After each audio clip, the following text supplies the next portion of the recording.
నిధుల కోసము ఇప్పుడు సపోజ్ ఎరువులు కావాలి, ఢిల్లీకి పోవాల్సిందే. నిధులు కావాలి, ఢిల్లీకి పోవాల్సిందే. ఇరిగేషన్ ప్రాజెక్టులు నీళ్ళ పంచాయతీ నడుస్తుంది, ఢిల్లీకి పోవాల్సిందే. 10 ఏళ్ళు పరిపాలించిన మంత్రిగా కేటీఆర్ గారు, మీ నాయన కేసీఆర్ గారు ఢిల్లీకి పోవాలా పోవద్దా అనే యొక్క ఇంగిత జ్ఞానం మీకు లేకపోవడం బాధాకరం, దురదృష్టకరం.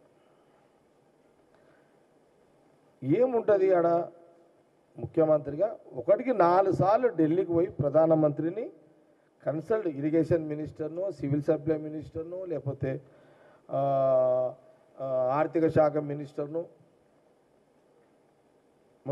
మున్సిపల్ అడ్మినిస్ట్రేషన్ కానివ్వండి,